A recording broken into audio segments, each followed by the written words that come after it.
Die Welt war Zeuge dessen, was in den Monaten darauf passierte. Die Revolution der Würde, so nennen es die Ukrainer, auf dem Kiewer Maidan, auf dem Sie, sehr verehrter Herr Yacenjuk, sich aktiv als Kopf der vereinigten Opposition gegen die Willkür der damaligen Regierung und für den europäischen Weg Ihres Landes einsetzten. Ein Ergebnis dieses Treffens war dennoch die Erarbeitung einer neuen Roadmap zur schrittweisen Lösung des Konflikts. Dieser neue Zeitplan auf Basis der Minsker Vereinbarungen umfasst auch eine mit der Organisation für Sicherheit und Zusammenarbeit in Europa zu besprechende Polizeimission. Wir freuen uns nun über die Reformen in der Ukraine, europäische Werte und diese neue Roadmap mehr aus Ihrer Sicht zu erfahren. Herr Ministerpräsident, ich wünsche Ihnen für Ihr Land und Ihnen persönlich für Ihren zukünftigen politischen Weg alles Gute und bitte Sie um Ihr Wort. Vielen Dank.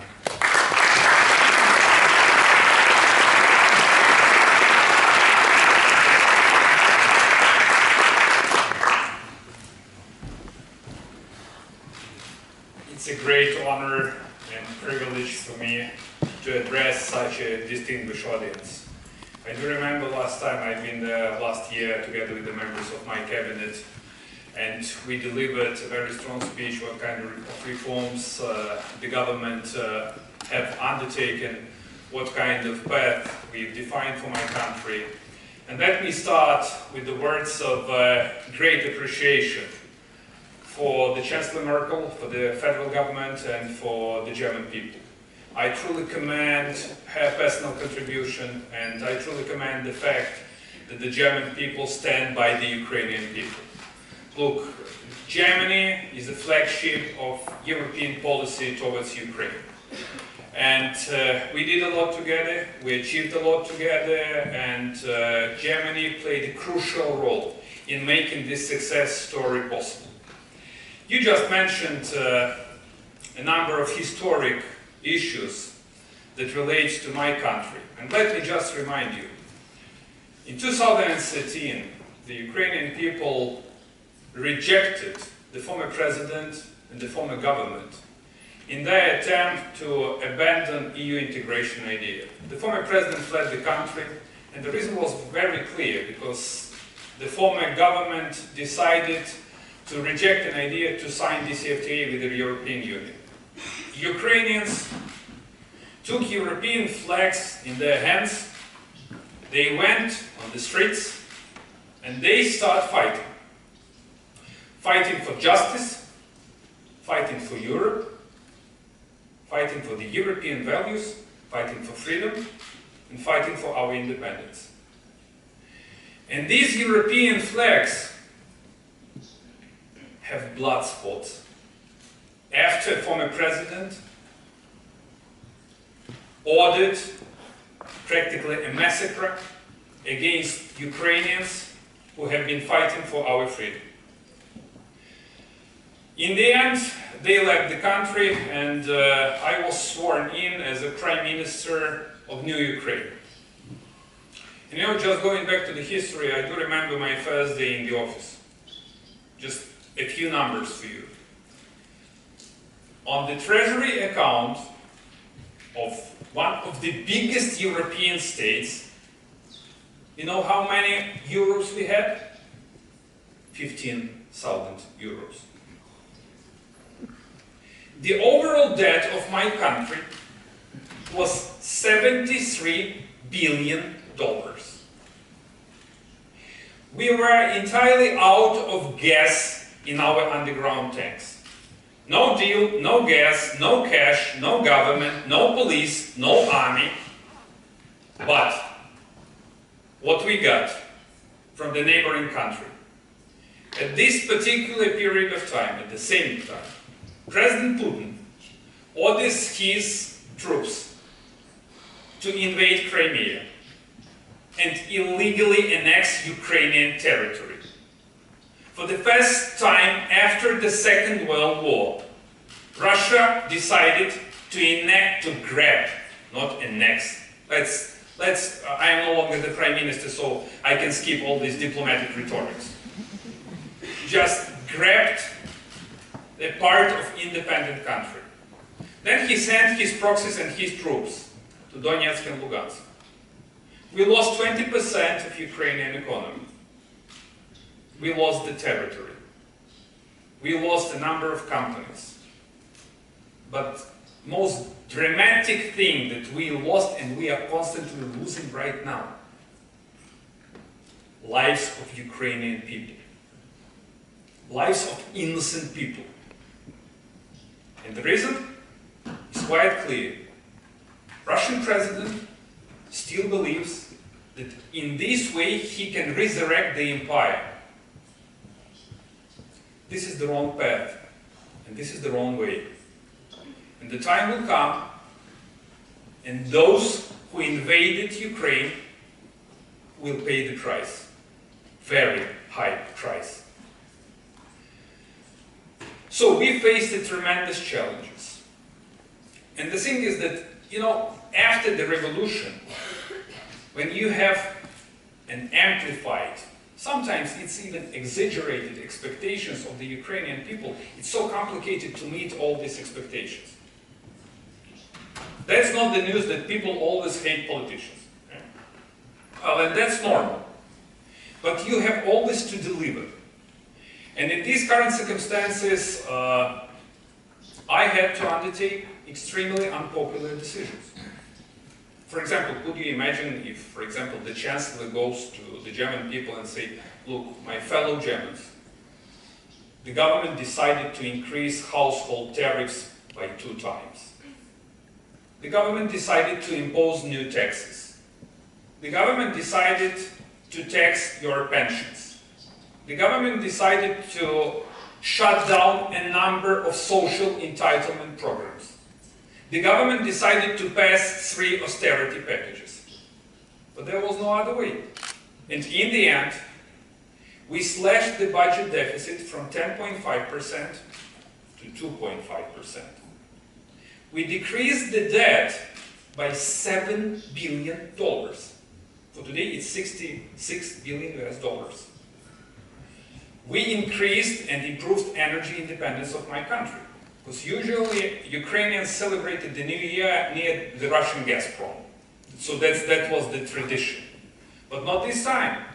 So we eliminated all these different kind of oligarchic and murky interlocutors that existed between the Russian Gazprom and Ukrainian biggest state-owned enterprise, which is Naftogaz. And we facilitated a direct deals with the European-based companies to supply Ukraine with the natural gas. So we became much more energy independent. The government passed a number of very strong reformist bills. And for today, a number of them already implemented. So the thing is that we always have to move. And people will never ask what you did in the past. People will always ask what you're going to do in the future. We overcome, I would say overcome, 3 different elections. Presidential one, parliamentary, and municipal. And knowing previous Ukraine, or so-called former Ukraine, it was so difficult to maintain political and to preserve the political stability among different Ukrainian political forces. So my guess is that this is for the first time in modern Ukrainian history, when after the Russian invasion, my country survived for practically 3 years. And not only survived, but for the first time in these 2.5 years, we showed a very modest signs of economic growth. So there is a strong determination on the side of Ukrainian people to become a part of big one united European family. And I expect that there is the same strong determination on part of all EU member states to preserve the Union and to defend the Union. Because what Ukraine needs definitely very strong European institution, united, robust and sound European Union. And Germany plays a crucial role in this union. I don't want to bother you with lecturing. If I may to offer you a Q&A session with the toughest question you have, not sure that my answers will be as tough as your questions, but anyway, once again, thanks for having the chance and opportunity to address the audience, and ready to answer any questions you have. And I would like to ask you, you didn't mention the United States, or you didn't mention this election, but of course it has strong implications also for your country, and I would like to ask you what you expect from the United States in the future, and how do you relate to this. Thank you very much. You know, here's the thing, some people strongly recommended me to mention Germany in Germany, to mention United States in the United States.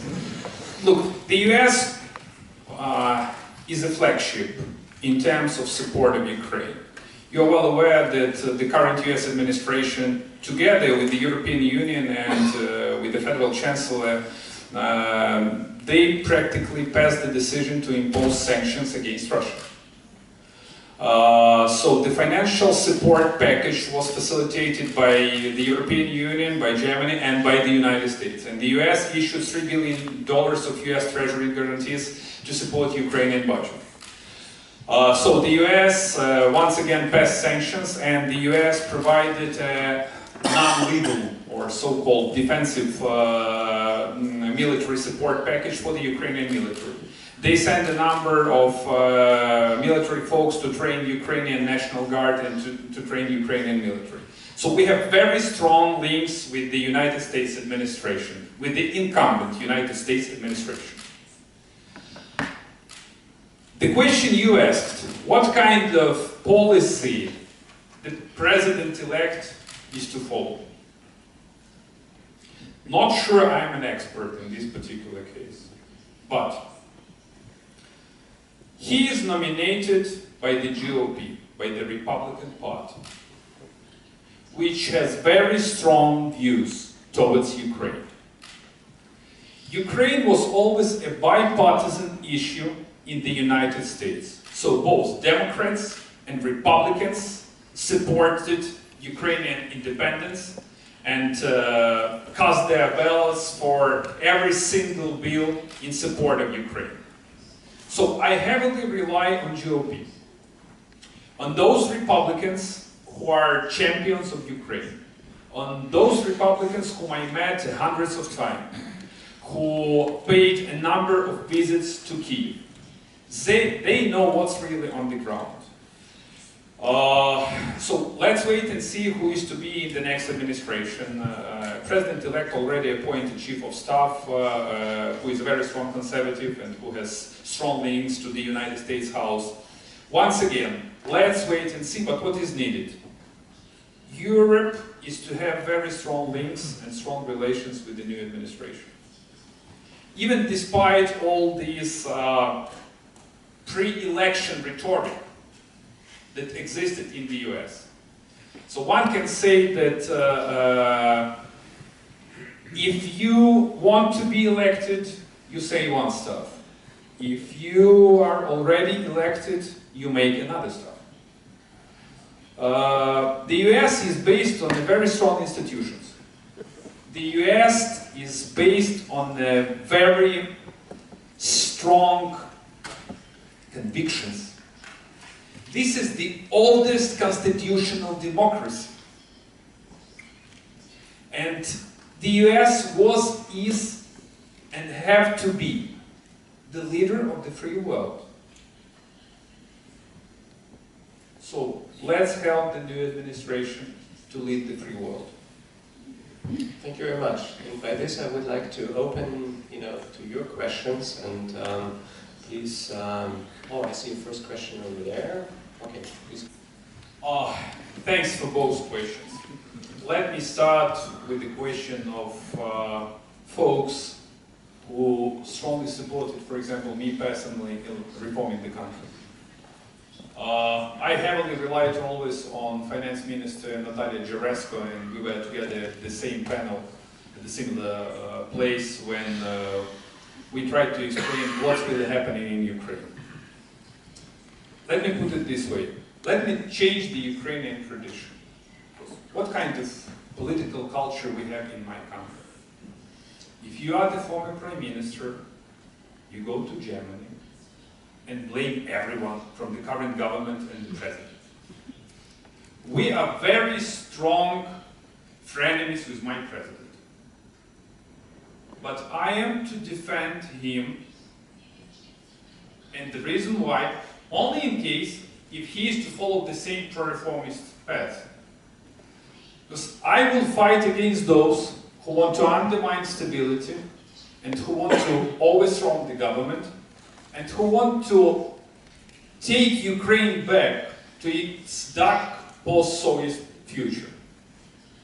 In terms of new team, well, in my government we had plenty of men and women who had a very impressive record, who did the right things, but I resigned. And that's normal. That's the way politics works. I had to resign in order to save the coalition. Because, you know, in politics sometimes even those who are members of the coalition, they are even worse than the opposition. That's what happened in my case. Okay? Yes, they launched a smear campaign against me, mudslinging, that's what you've been asking about. Okay? But once again, this is bloody politics. And you have to choose whether you want to save yourself or you are obliged to save the country. My decision was to hand over the office of the Prime Minister to my successor, which once again never happened before in the Ukrainian history. Just to remind you, in 2006, President Yushchenko cooperated with former Prime Minister Tymoshenko just for 6 months. We did much better with President Poroshenko, practically for 2 years. So, we did a lot in my government, and I believe that the new Prime Minister will follow the same path, together with the governing coalition. And the reason why is quite simple. There is no other way out. Do not focus on your political polls, on your approval ratings. I usually say there are two types of politicians. The first one, those who follow the polls. Another one, those who try to make the people to follow them. So, once again, I believe that the new government will do its utmost to implement reforms in my country. I believe that the previous team did everything that was possible in that political circumstances. And I believe in the new generation of Ukrainians.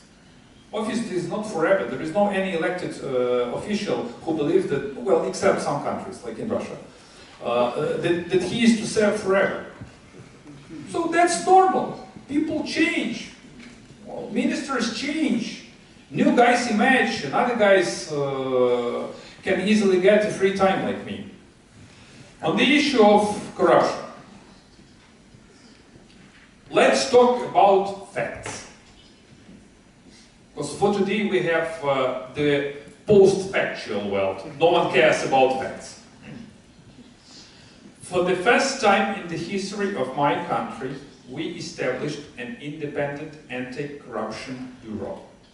Then we established an anti-corruption agency. Then we established a new independent anti-corruption prosecutor.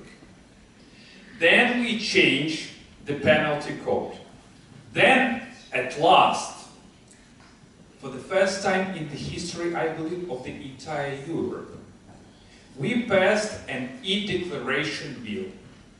Let me explain what does it mean. It means that every single elected and public official in my country is obliged to disclose all assets, all revenues, all expenditures, even tangible and intangible property. There is no any kind of asset disclosure declaration in any EU member state. And Ukrainian MPs and high-profile officials already disclosed their assets. On your direct question concerning me, I do not have offshore companies, I do not have foreign assets, I do not have foreign bank accounts. I am not the businessman, I am the politician. And the only thing I have is my reputation. Even despite the fact that my fellow friends from coalition parties launched a smear campaign against me. Once again, in politics. This is not the house of good things. So we have to use to this. And on my plans, it's up to the Ukrainian people to decide who is to be the next president and who is to act in every single elected office. Okay, thank you. Ich würde gerne eine Frage in Deutsch stellen. Please go ahead. Können Sie mir zustimmen, dass die Politiker im Westen eben nicht aufgepasst haben, als ein KGB-Oberst, der Millionen von Menschen auf die andere Seite der Grenze gewechselt oder sie mussten wechseln, zum Beispiel in den baltischen Staaten, Estland, Lettland, Litauen? Sorry, this was German. I just said two simple. Okay. That's the extremely simple questions. It's astonishing that you reminded President Putin's speech in Munich. You just quoted him when in 2008, if I'm not mistaken, he said that the biggest disaster of the previous century was the collapse of the Soviet Union. Or 2005, something like that. Doesn't matter, but he said it. And it seems to me that the West was a little bit deaf, you know. Everyone was thinking, he's just kidding, you know. It's just a funny joke. It's just a lip service. He was not kidding. In 2008, he invaded Georgia. In 2008, he succeeded in Bucharest when Ukraine was actually rejected to sign membership action plan for NATO. Then he illegally annexed Crimea. Then he sent his troops to Donetsk and Lugansk. Then before he started to sponsor radical forces in Europe in order to split the unity in the European Union. So he started to do his utmost to undermine transatlantic unity and the unity in the European Union. He was not kidding, and he is not kidding. He spent billions of dollars to modernize his military. In 2007, just to remind you, Russia withdrew from the CFE treaty, from the Conventional Forces in Europe treaty. So they started preparations for invasion both into Georgia and into Ukraine. They masterminded, I would say, a perfect propaganda machine, even in Europe, even in Germany, even in the US. So they have a number of their proxies and envoys in different countries, trying to promote their agenda. So Russia poses a real threat to global order. Once again, it's all about the facts. What is needed right now, and I have to reiterate this message, a strong unity is needed. This is the only right response to this kind of threat. My country spends more than 5% of our GDP for the military expenditures. Look at NATO member states. You are under this threshold. So countries need to increase their military expenditures. We need to find the proper answer how to fight with the Russian-style propaganda. Because they easily penetrate hearts and minds of European people. So strong unity, very strong agenda, increase in military expenditures, sanctions against Russia, and the key thing is that the free world has to stay on its bedrock, on the key values and principles of the free world. Democracy, freedom, and independence of every single country. Another truth is that we entered a new stage of global development. Look at the trend. Who gains high polls? Demagogues, populists, and those who promise everything to everyone just in a snapshot, in one night. And this is the global trend, which practically conquered a part of Europe, and you feel it even in Germany, and we feel it in Ukraine. And there is an ongoing trend even in the United States.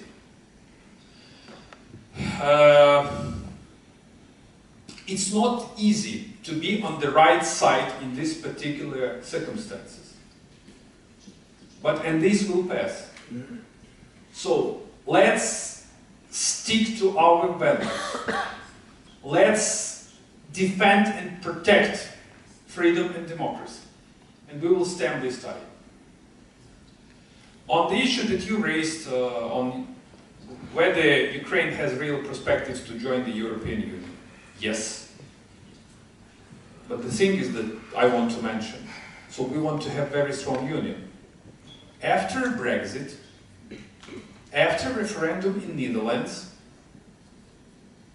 the unity in the EU is questioned. Union, very strong leadership in the European Union is needed.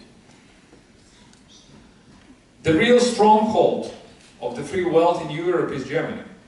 And I don't want to name Germany as the last stronghold of freedom in the Union. Probably we can elaborate on Minsk, because you asked me the questions on Crimea, on Donetsk and Lugansk. There is a solution on Crimea. There is. President Putin is to execute the resolution of the United Nations. He is to get out of Crimea and Ukrainian soil. One can say that from today's standpoint, it's practically impossible. Let's think about the future. The time will come. It will definitely come when Ukraine will restore its territorial integrity. 2 decades ago, the time came when the Berlin Wall fell, right? It happened. How many years you waited for this kind of historic event? It happened. And this will happen in Ukraine too. Never give up. We won't. We will restore our independence and our territorial integrity. Eine vorzügliche Rolle für Sie, denn auf beiden Seiten gibt es, meine ich, immer noch zu wenig Verständnis für die Position der anderen Seite, viele Missverständnisse in der Politik. As a former foreign minister, I can tell you that I pursue a diplomatic way of reconciliation. But here is the thing. You cannot hold diplomatic talks at the barrel of Russian-made gun. It was Russia who invaded my country. Russian soldiers are killing Ukrainian soldiers. Russian military is killing innocent Ukrainian people. It wasn't us. It was Russia. It was Russia who violated the UN Charter. It was Russia who drew the new lines after the Second World War. And this is President Putin who waged the war against neighboring country. Can we have the dialogue? Probably yes. But under what kind of circumstances and conditions? The key precondition, Mr. Putin, get out of my country. Could you, sir, imagine the trauma of the Ukrainian people? You know, one thing to lose, I don't know, bank deposits or business or some kind of shop or some kind of legal entity.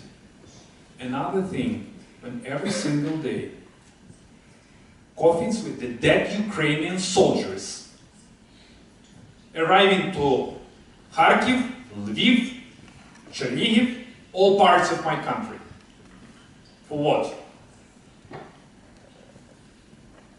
For unexplainable desire of the Russian president to restore the spheres of influence, or to restore the Soviet Union.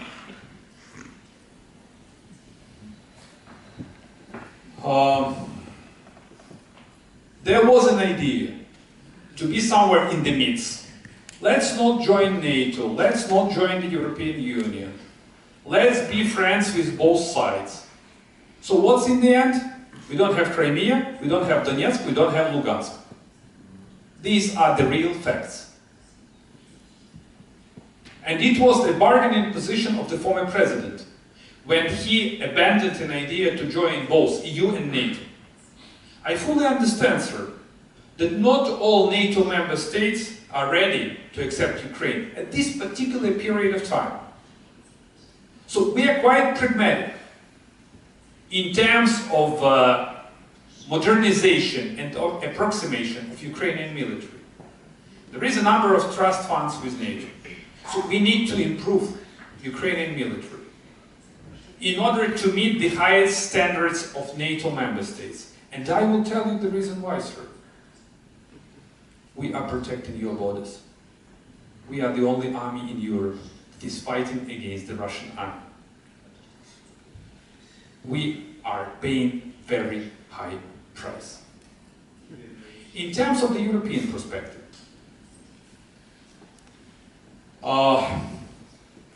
once again I have to reiterate that unity in the Union is needed. What is the action plan that we already undertook? So Ukraine signed DCFTA, this is Deep, Comprehensive, Free Trade Area with the European Union. This was an economic solution, how to improve our economic relations, how to strengthen our economic relations. Another issue is that we believe that after Ukraine passed the legislation which is needed and met all criteria for visa-free regime, the EU will be very generous and deliver on its promise. And Ukrainian people is to get visa-free regime. In terms of legal reform, in terms of economic reforms, public procurements, justice, anti-corruption efforts, we are doing everything to approximate Ukraine up to the standards of the European Union. The Union is to survive, okay? It's of crucial importance to have this solid Union. And in the end, the time will come when Ukraine will be granted a membership perspective, a real membership perspective, to join the European Union. Thank you very much. We have time for... I saw one question... Sorry, another question. Yes. We are not just neighbors with Poland. We are very close friends with the Polish people. And it's of crucial importance. It's an outstanding issue for Ukraine to have good, friendly, strong relations with Poles, with both Polish people and Polish government. I believe that we need to strengthen these relations. Frankly speaking, I was a little bit concerned when Sejm passed a Berlin resolution. You know what am I talking about. This is, you know, we have a very difficult pages in our history between Ukraine and Poland. And in the last decade, we found strength to overcome all these difficulties and troubles. So we found a way how to reconcile. And the last motions in Sejm were really concerning. I commend the decision of Sejm and the Ukrainian parliament and Lithuanian parliament to pass a joint resolution, a joint historic resolution. You're probably not aware, it was 3 or 4 weeks ago when jointly 3 houses passed a joint resolution, which gave another reconciliatory tone between our nations. So my message to you, sir, is that we are close friends. We have to turn the dark pages. We can't play with the sentiments of both Ukrainian and Polish people, which are based on our difficult past. Let's think about the future, our joint future in one united Europe. Okay, thank you very much. I saw...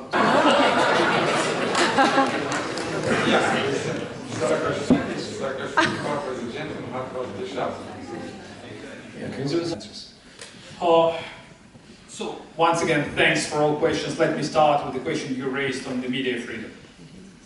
We have very free media. They are free of any kind of obligations. And sometimes they are even free of facts. And that's the problem.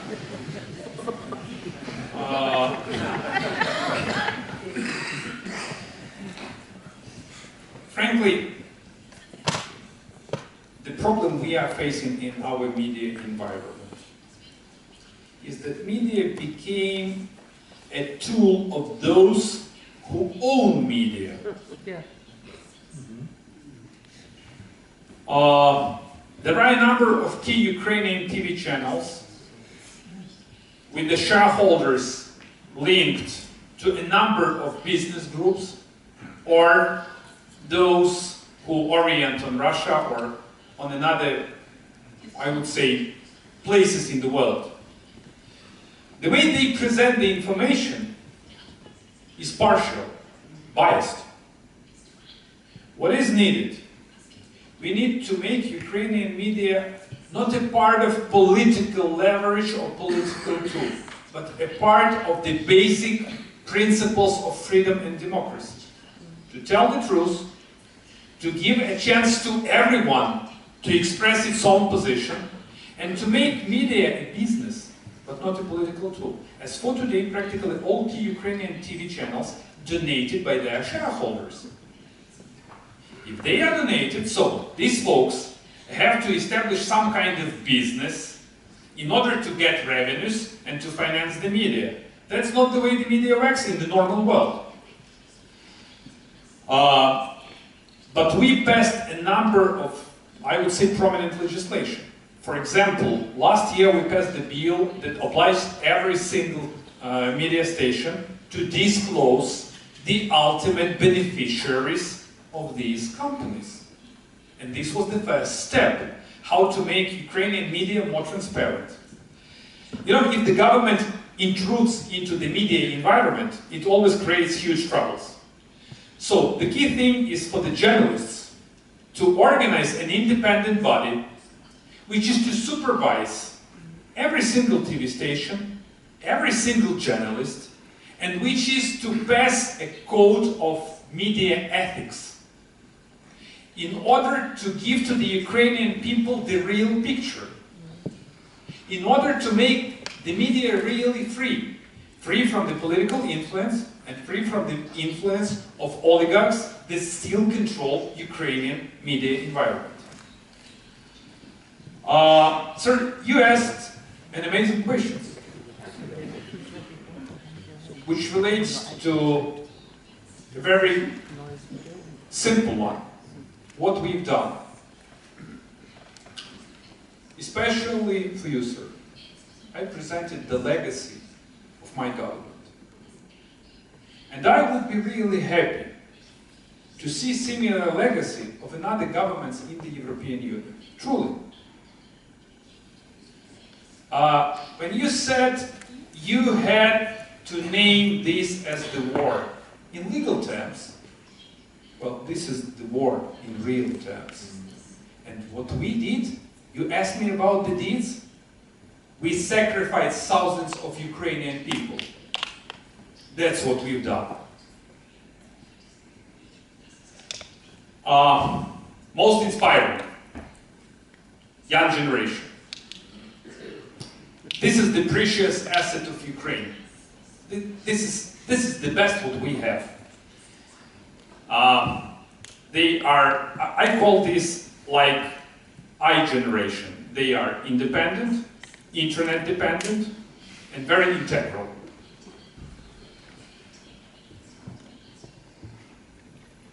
The thing is that what kind of incentives we can provide in order to give the brighter future for the Ukrainian youth. Let me start with the education. And this is, you know, this is the milestone for me. Standards in Ukrainian education have to be urgently improved. We did a lot in terms of so-called higher education. When we eliminated, we cancelled 80 universities, so-called universities, that just printed the diplomas. They didn't give anything except diplomas. So we upgraded the skills of Ukrainian professors. We increased wages for Ukrainian professors. We delivered an additional autonomy to Ukrainian students. But this is so-called on the high level.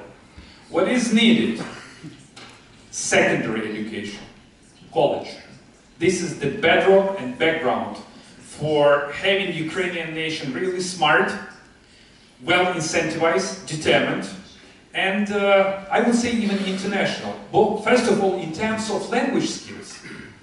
So the member of the cabinet, which is the Secretary of Education, she's from my party. She's very smart, she's very prominent. So we increased the number of hours in English language. So we are doing our best to create hub schools. This is like a big schools with the highly qualified professors in different regions of Ukraine. The second, that relates to entrepreneurship.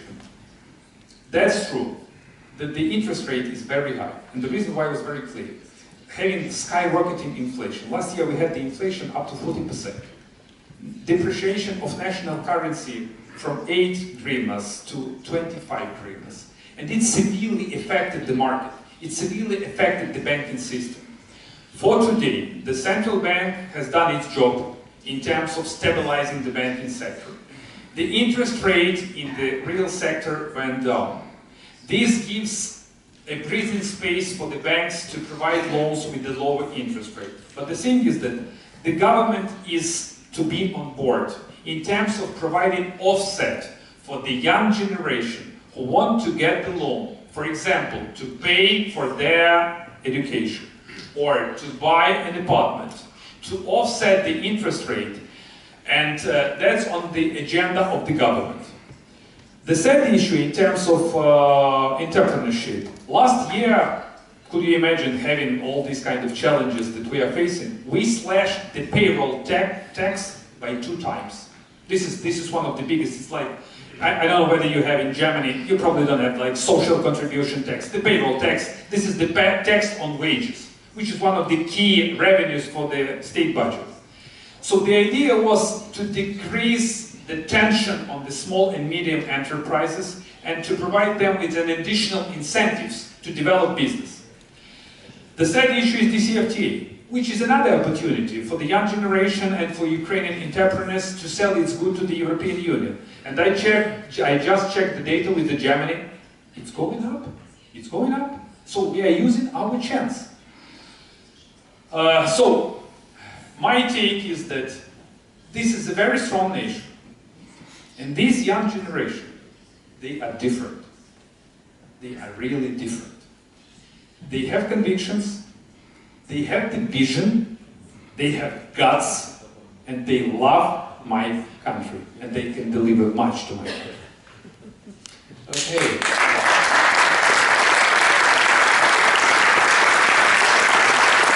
Prime Minister, thank you very much. Thanks.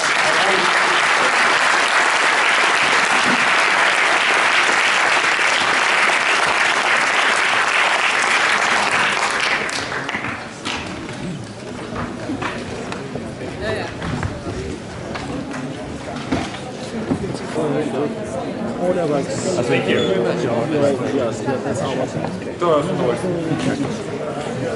So I do appreciate that we have this chance to address the audience. And what I actually ask our ambassador to the contact person is I would establish more close political ties in science and the machinery needed for political actions and so on. Gegen Sowjet, also ich habe nicht das Frage verstanden, so, aber das macht nicht Sinn.